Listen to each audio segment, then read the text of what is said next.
ආයුෂ බොහෝ වේවා නිරෝගී සුව ලැබේවා. මේ ඔබ දකින්නේ අපි කවුරුත් දන්න වැල්දොඩම් හෙවත් පැෂන් වැලක්.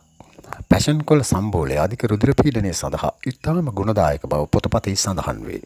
ගෑස්ට්‍රයිටිස් හෙවත් අම්ල පිත්ත රෝගී තත්වයට ගුණදායක බව සඳහන් වේ. උදරගත තුවාල සුව කිරීමේ හැකියාවක් තිබෙන බවද සඳහන් වෙනවා. නිතර ඇතිවන කැස්සට ගුණදායකයි. ශරීරයේ අනවශ්‍ය මේද ඉවත් කර ශරීරය පුෂ්ටිමත් කිරීමේ හැකියාවක් තිබෙන බවද සඳහන් වේ.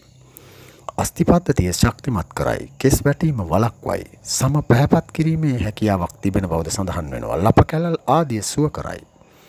සිම් රෝග නැති කරයි. අධික ලෙස මුත්‍ර යාම පාලනය කිරීමේ හැකියාවක් තිබෙන බවද සඳහන් වේ. දියවැඩියා රෝගීන්ගේ පිපාසය සංසිඳුවයි. අධික ලෙස දහදිය දැමීම වළක්වන බවද සඳහන් වේ. දහදිය පිට වෙන විට දුර්ගන්ධය නැති කරන බවද සඳහන් වේ. ජලය කනිජ ලවණ vitamin C, protein, calcium, potassium පෝෂක කොටස් වැල්දොඩම් වල ඇති බවක් පොතපතේ සඳහන් වේ.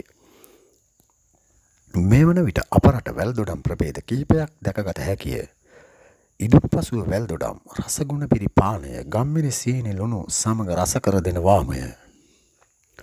රුධිරයේ යම් යම් දෝෂ තිබෙන උදවියට ඇතැම් විට අගුණ විය හැකි බවක් ඇතැම් දෑවල සඳහන් වේ. ඔබට කතා කළ මම පාරම්පරික හෙළ වෛද්‍යන්ගේ අබේවර්තන වීඩියෝව හොඳයයි සිතේ නම් සබ්ස්ක්‍රයිබ් කරන්න. තව කෙනෙකුට නැරඹීම සඳහා ෂෙයා කරන්න.